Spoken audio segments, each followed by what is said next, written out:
Happy birthday.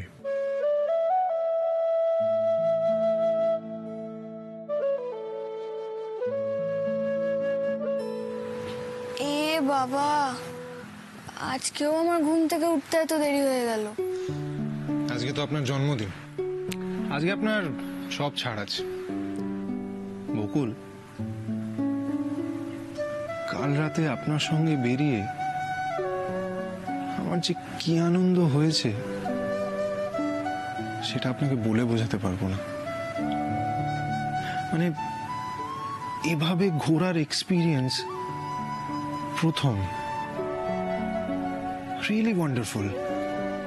না না, wonderful না, ওয়ান্ডারফুল থেকে অনেক বেশি কিছু।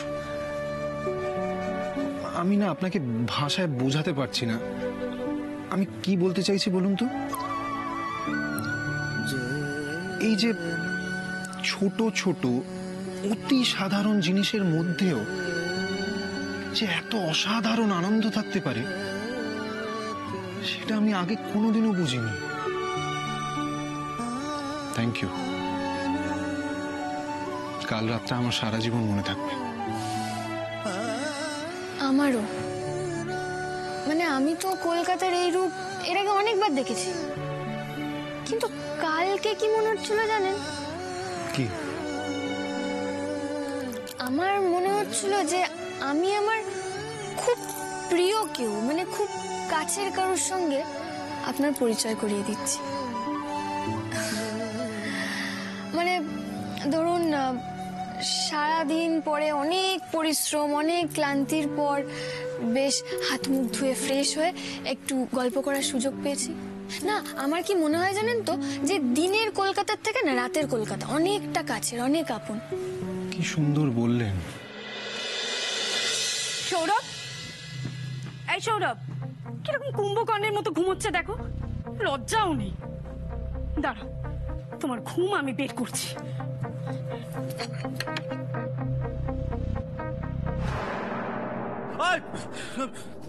আরে কি হয়েছে, এরকম ভাবে ডাকাডাকি করছো কেন? ও ডাকবো না তো কি, যখন সবকিছু হাত থেকে বেরিয়ে যাবে তখন ডাকবো। কি সকাল সকাল কি ভুলভাল বলছো রোশনি?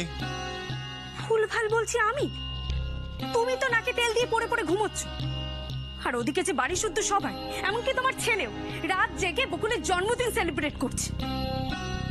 বাড়িতে এত হই হুল্লোড়ে আমার পর্যন্ত ঘুম ভেঙে গেল, আর উনি জেগে সেই ঘুমাচ্ছে। আচ্ছা, বকুলের জন্মদিন, ভালো কথা তো।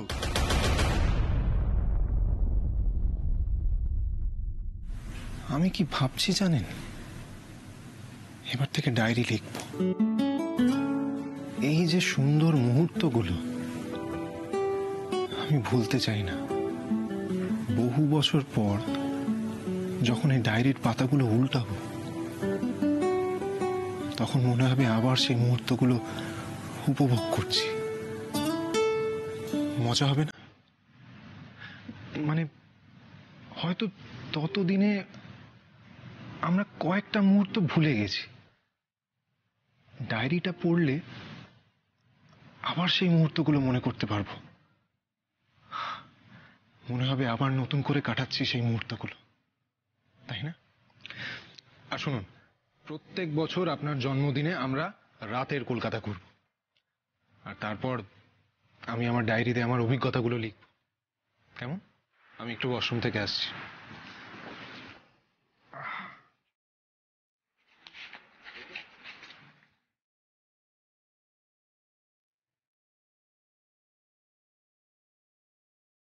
প্রতি বছর জন্মদিনে আপনি থাকবেন আমার সঙ্গে? ধুর, যেটা জীবনে পাওয়ারই নয় সেটা নিয়ে কেন যে এত ভাবি। বরং জীবনে যেটা করতে চাই সেই দিকেই আমার মন দেওয়া উচিত। তাহলে বকুলের জন্মদিনে কি গিফট দিচ্ছ বকুলকে? 20। আমার মাথা খারাপ হয়ে গেছে না যে আমি ওকে গিফট দিতে যাব? এই ভুলটাই তো তুমি বারবার করো রোশনি। বাড়ির সবাই বকুলকে খুব ভালোবাসে। আমি তোকে আশীর্বাদ করছি বকুল, তোর স্বপ্ন পূরণ হবে। সামনে বহু বাধা এলেও তুই তোর লক্ষ্যে ঠিক পৌঁছতে পারবি।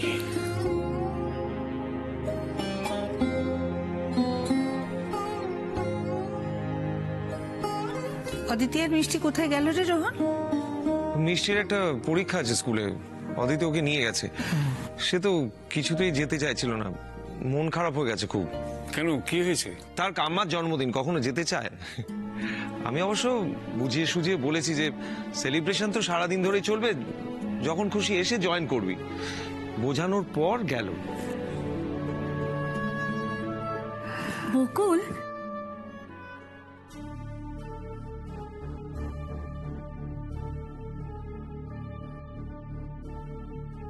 শুভ জন্মদিন। আমারও কিন্তু তোমাকে একটা গিফট দেওয়ার আছে, যেটা তোমাকে তোমার লক্ষ্যের আরো কাছে পৌঁছে দেবে। বাবা, এই তো বিরল দৃশ্য। হ্যাঁ, রোশনি পয়সা দিয়ে গিফট কিনেছে। তুমি ভাগ্যবতী বকুল, এরকম সৌভাগ্য না আমাদের কোনোদিন হয়নি। যা দিচ্ছে নিয়ে নাও। সব বিষয় নিয়ে এরকম ইয়ার্কি করিস না তো দাদা ভাই। এই না, এটা তোমার খুব প্রয়োজন না?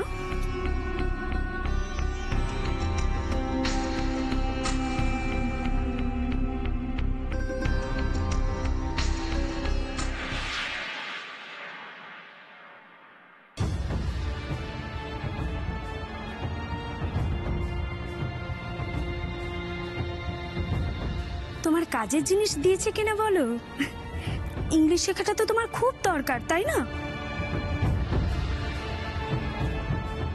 দেখি।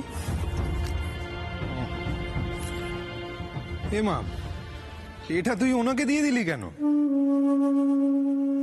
হ্যাঁ, ওনার ইংলিশ শেখার দরকার আছে, সেটা একদম ঠিক বলেছিস, কিন্তু সেটা তো তোরও দরকার।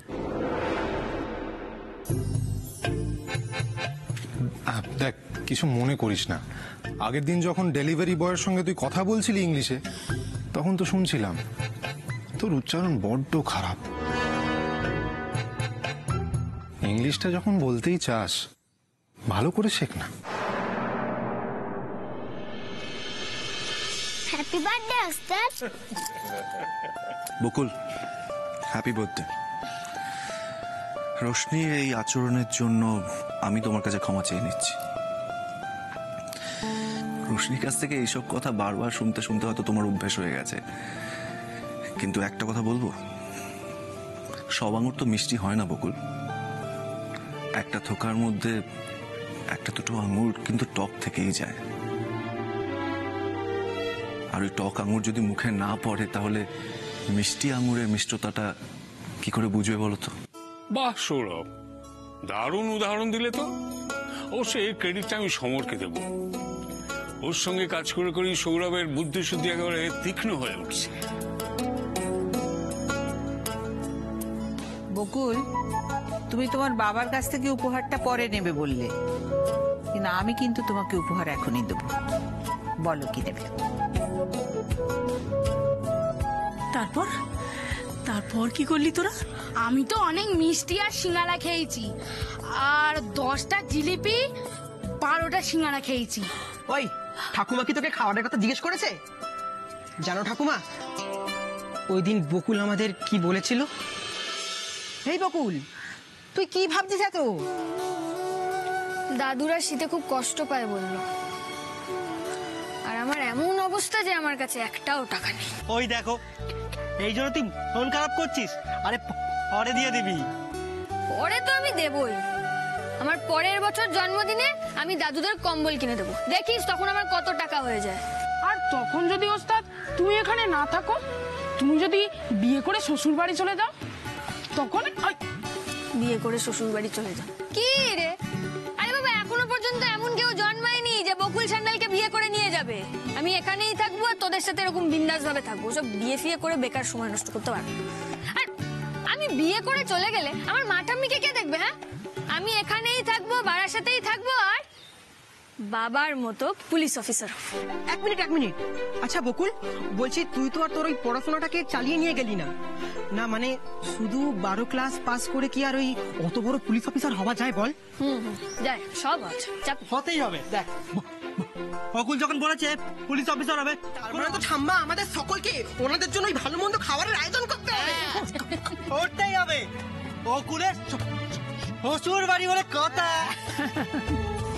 সেই তো, ওদের তো আর রোজ রোজ খাওয়াতে পারবো না, তার উপর আবার বকুলের জন্মদিন বলে কথা। টেনশন লেনে কা নেই ঠাম্মা, দে রে কা। তুমি শুধু একবার অর্ডার করে দেখো আমরা কি কি ব্যবস্থা করি। হ্যাঁ ঠাম্মা, আর তাছাড়া বকুলের প্রেস্টিজ মানে কি আমাদের সকলের প্রেস্টিজ, তাই তো? তুমি দেখো আমরা সবাই মিলে জান লাগিয়ে দেবো।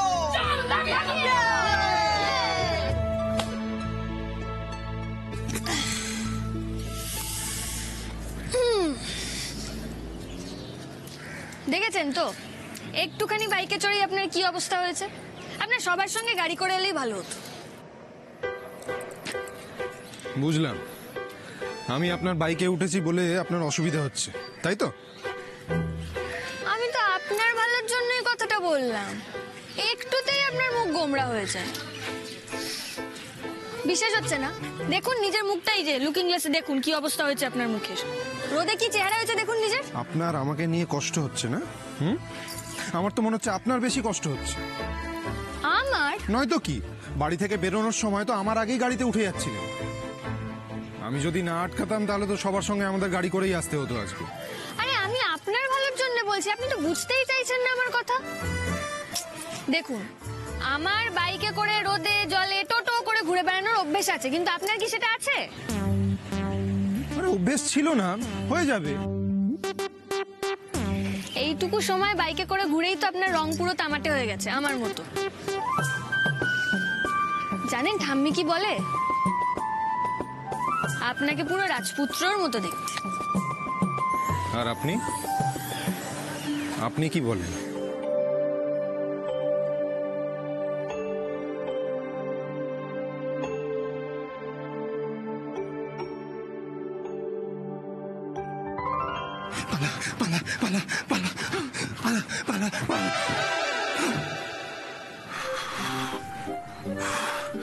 আজ আবার ভাড়ার সাথে হয়ে যান। কে জানে কপালে কি আছে। ভাড়ার সাথে নাম শুনলে কেমন একটা পেটটা গুড় গুড় করে। জল না খেতে কমে গেল। এ কি গো, কি করছো তুমি? এই কুনাল, আরে এসব পরে হবে, ছাড়ো না, অন্যদিন করো। আমাদের অনেকটা লেট হয়ে গেছে। বেবি প্লিজ যাও, ফ্রেশ হয়ে নাও, রেডি হয়ে নাও, যাও যাও ঠিক আছে, যাচ্ছি। যাও যাও। এই শোনো, এই দেখো, এই শাড়িটা আমি বকুলের জন্য নিয়ে যাচ্ছি। ভালো হয়েছে না? বাহ, অনেক দামি মনে হচ্ছে। ভালো হয়েছে। তুমিও না বেবি, বাঘ শিকার করবে আর টোপ রাখবে ছুঁচো, তাহলে কি বাঘ ধরা দেবে জানো? শিকার বড় হলে টোপও বড় হতে হবে, দামি হতে হবে, বুঝেছ? আর এই হচ্ছে আমার টোপ। ঠাম্মির কাছে গিয়ে এই শাড়িটা দেব, দিয়ে বলবো এটা বকুলের শ্বশুর বাড়িতে পাঠিয়ে দিতে। আরে বাবা, ওরাও দেখুক আমি আমার ছোট্ট বোনটাকে কতটা ভালোবাসি। তোমার মাথায় না বদবুদ্ধিটা আসা। I am proud of you. কার বউ দেখতে হবে তো। বকুলকে একটা ফোন করবে নাকি এখন? না এখন না, আগে বারাসাত যাই, তারপর মা ঠাম্মির সামনে থেকে ফোন করব। ওরাও শুনবে, ওরাও নিজে চোখে দেখবে আমি আমার ছোট্ট বোনটাকে কতটা ভালোবাসি, কতটা দৌড় প্রতি আমার। তুমি সত্যি জিনিয়াস। বর্ষা, বর্ষা মা, হুমা বর্ষা, কোথায় যাচ্ছ মা সকাল সকাল? একেবারে রেডি? কোথায় যাচ্ছ মা? বারাসাত যাচ্ছি, তবে আমি একা না, আপনার ভাইপোও যাবে। এ মা, আগে বলবে তো। এই দেখো, তোমার মা ঠাম্মি নিশ্চয় বাইরের খাবার খুব একটা পছন্দ করেন না, আগে জানলে আমি নিজের হাতে কিছু একটা তৈরি করে দিতে পারতাম। যাকে এখন তো আর সময় নেই। শোনো না, তুমি যখন যাচ্ছ একটা ভালো দোকান থেকে কিছু মিষ্টি কিনে নিয়ে যাবে। হ্যাঁ খোকন, খোকন শোন শোন শোন শোন শোন, একটু বেশি করে ফল নিয়ে যাবি। হ্যাঁ, আর দামি দোকান থেকে বড় বড় মিষ্টি কিনবি। ও বাড়ির জামাই বলে কথা, সাবধানে যাস।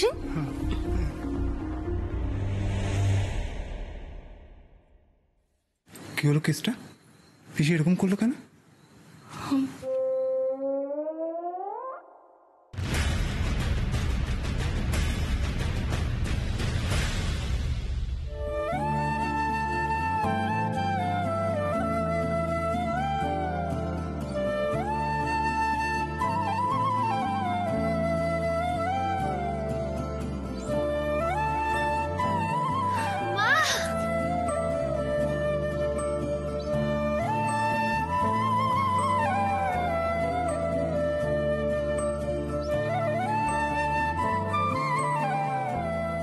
মা, আরে আরে থাক থাক, সুখে থাকো বাবা। কতদিন পর আমার মেয়েটাকে দেখলাম। তোর মুখ দেখে আমি বুঝতে পারছি তুই খুব ভালো আছিস। ঠাম্মি, ঠাম্মি এসে গেছি। এই নে।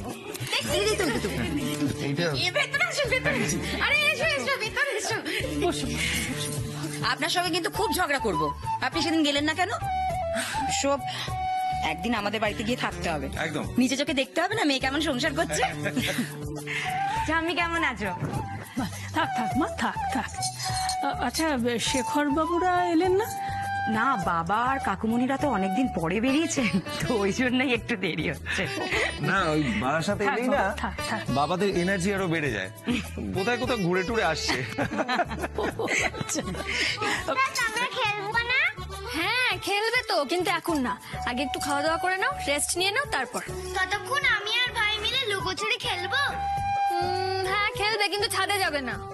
আচ্ছা চল চল। মিষ্টি, খুব সাবধানে কিন্তু। বসো বসো। তোমরা দাঁড়িয়ে আছো কেন? বসো না। একদম বসো বাবা, বসো বসো। তোমরা বসো, আমি বরং তোমাদের জন্য একটু জল খাবারের ব্যবস্থা করি। আবার জল খাবার? ওসব লুচি টুচি নয় তো?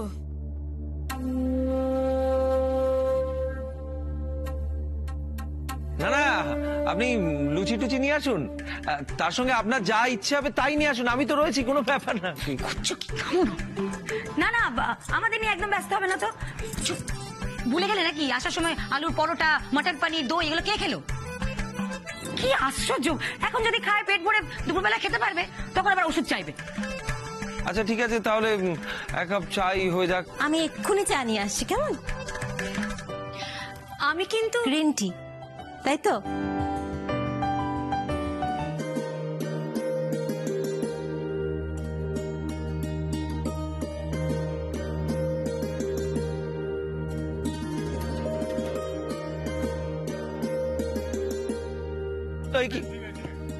ঠিক আছে, আমি তাহলে কিপিং করছি।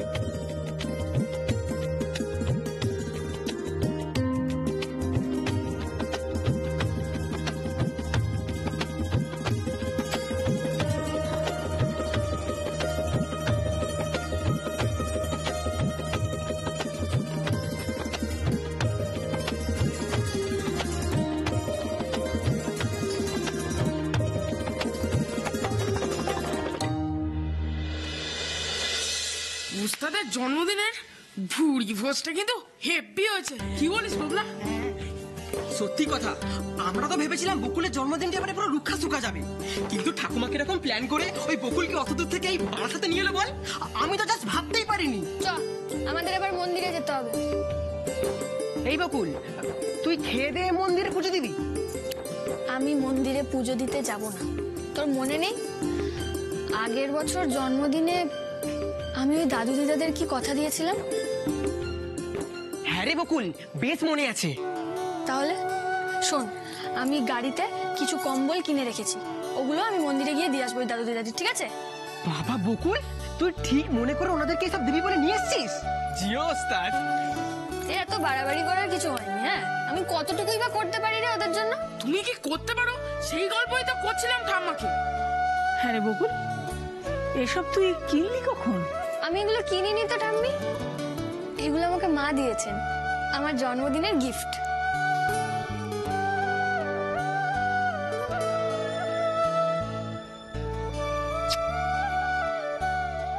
ভগবান তোমার অনেক মঙ্গল করুন বকুল।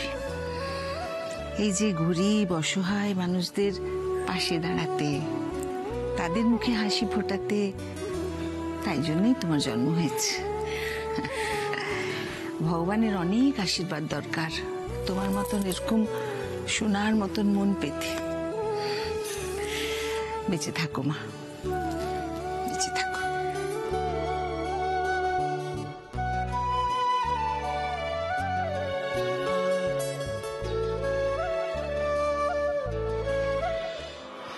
ভিত পুজোর কাজটা হয়ে গেছে, একটা বড় কাজ হয়েছে।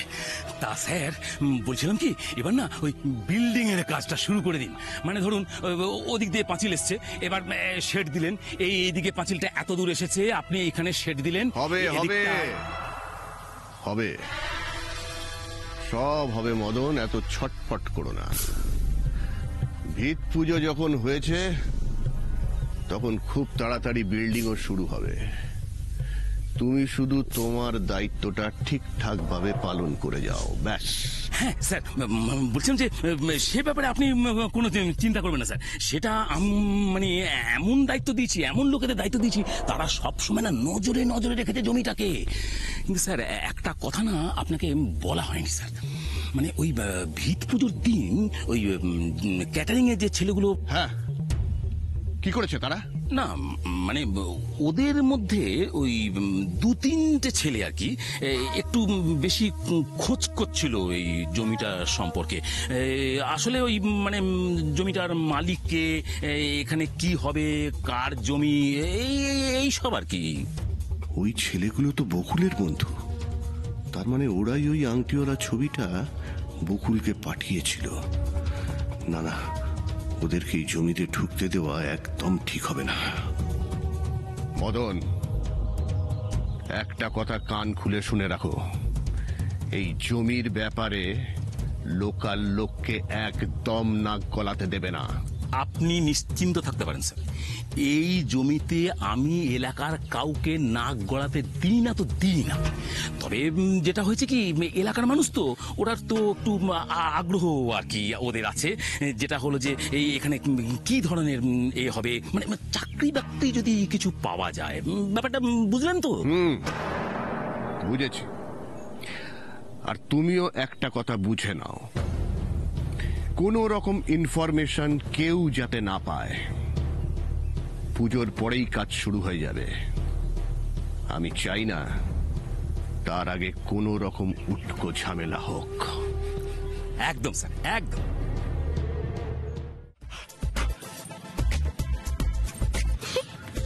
এত দামি শাড়ি দিচ্ছি দেখলে না, মা একেবারে গলে জল হয়ে যাবে। আর আমাদের ফোনটাও না মা ঠাম্মির সামনে থেকে করতে হবে বকুলকে, বুঝলে? তাহলে মনটা কেমন যেন আমার কু গাইছে বকুলের নামটা শোনার পরেই। কি গো, দাঁড়িয়ে পড়লে কেন? চোট লাগলো নাকি পায়ে? না সেই তো ঠিক আছে, দুটো পা ঠিক আছে একদম। যাও তুমি, আমি আসছি। কি তুমি যাও? তুমিও চলো। হ্যাঁ, মিষ্টি কিনবো না? হ্যাঁ, এত দিন পর শ্বশুর বাড়ি যাচ্ছি, একটু মিষ্টি না নিয়ে গেলে হয়? কি বললো পিসি, মনে নেই? হ্যাঁ হ্যাঁ, ঠিকই বলেছো, একদম মাথা থেকে বেরিয়ে গেছে। আমি তো আছি মনে করে দেওয়ার জন্য। Thank you. শোনো না, বলছি বড় বড় সন্দেশ আনবে, বুঝলে? ঠাম্মি ভীষণ পছন্দ করে। আমিও। আচ্ছা ঠিক আছে, দেরি করবে না কিন্তু, আমি কিন্তু সব দিকে একা সামলাতে পারবো না। তাড়াতাড়ি এসো। তুমি যাও যাও, আমি আসছি। বাই।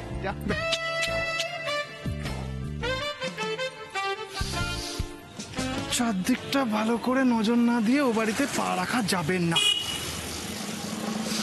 যাই, বড় বড় সন্দেশ নিয়ে আসি।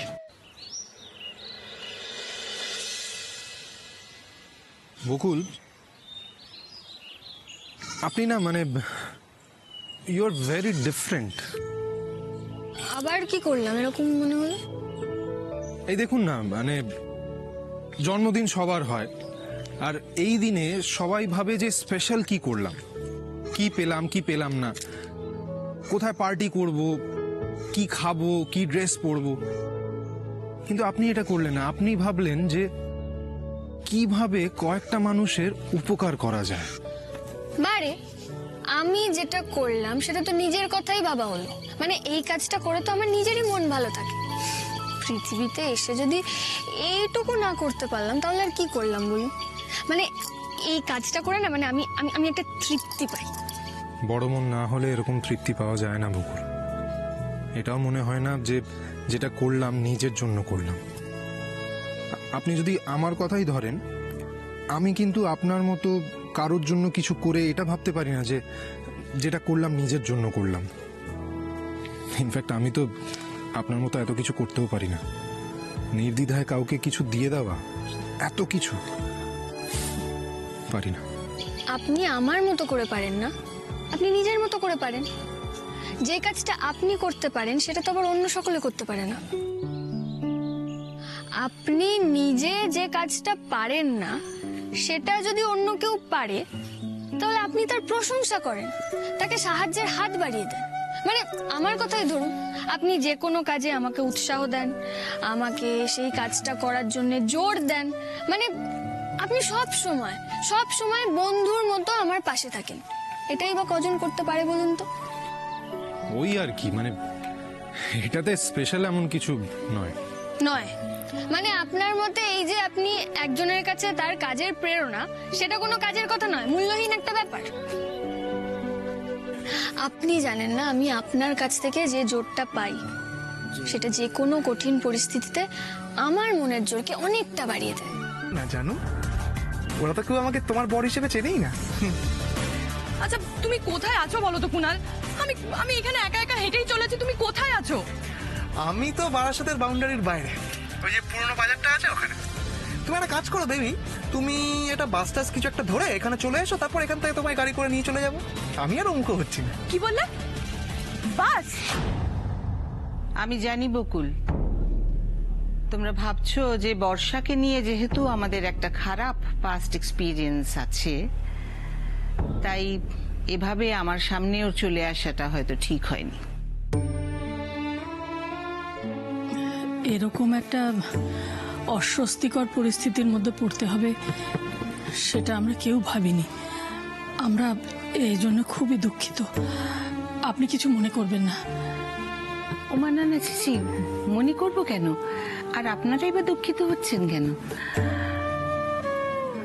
আমি আমি একটা কথা আপনাদের বলতে চাই।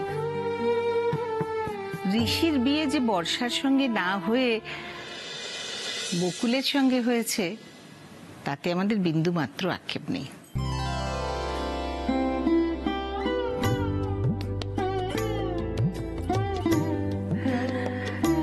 দেখুন, আমি দুজনের মধ্যে কোনো রকম তুলনা করছি না, কিন্তু বকুলের মতন পুত্রবধূ হাজার খুঁজলেও যে দুটি পাওয়া যাবে না সে বিষয়ে আমি নিশ্চিত।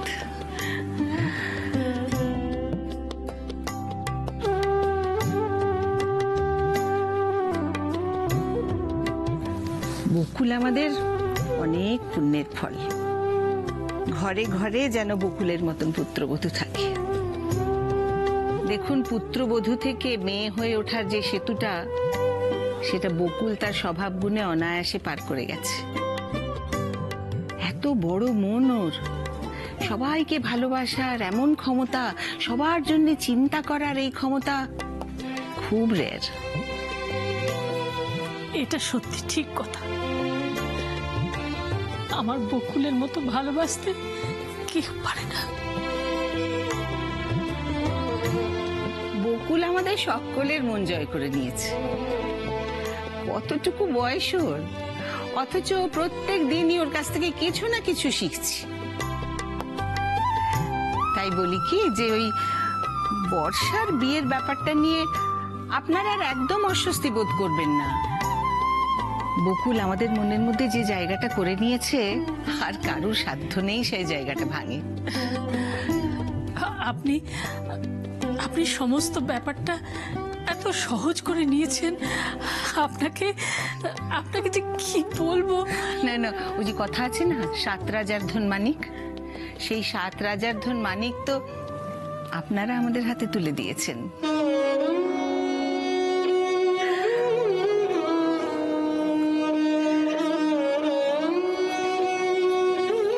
আমি তোমাকে অনেক আশীর্বাদ করি মা, তোমার সিঁথির সিঁদুর অক্ষয় হোক, আর চিরকাল তুমি আমাদের এরকমই ঘরের লক্ষ্মী হয়ে থাকো।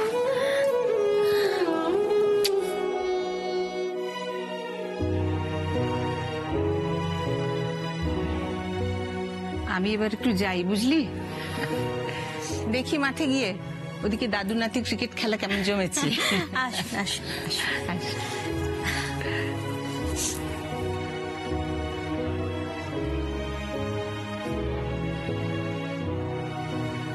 মা, আজকে দিনটা বড় ভালো, তাই না? বকুলটাকে নিয়ে আমার আর কোনো চিন্তা রইল না, সব চিন্তা দূর হয়ে গেল। আর বর্ষাটারও কত সুবুদ্ধি হয়েছে দেখুন একবার। বোনের জন্মদিন জেনে ঠিক ঠিক মনে করে এই বাড়িতে এলো তো।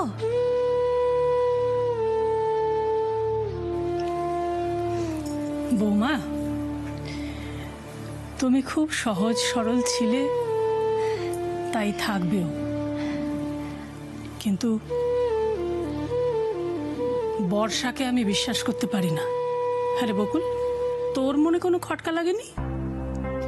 তোর যে দিদি কোনোদিন তোকে একটা লজেন্সও দেয়নি, তোর জন্মদিন কোনোদিন মনেও রাখেনি, সে এতদিন পরে এসে হঠাৎ তোর জন্মদিনে তোর জন্য একটা দামি শাড়ি নিয়ে এলো। ছাড়ো না ঠাম্মি, কার মনে কি আছে এসব কথা বাদ দাও তো, ভালো লাগছে না। চলো না আমরা এখন বসে একটু গল্প করে নিই। হ্যাঁ, তো একটু পরেই চলে যাবো এখান থেকে।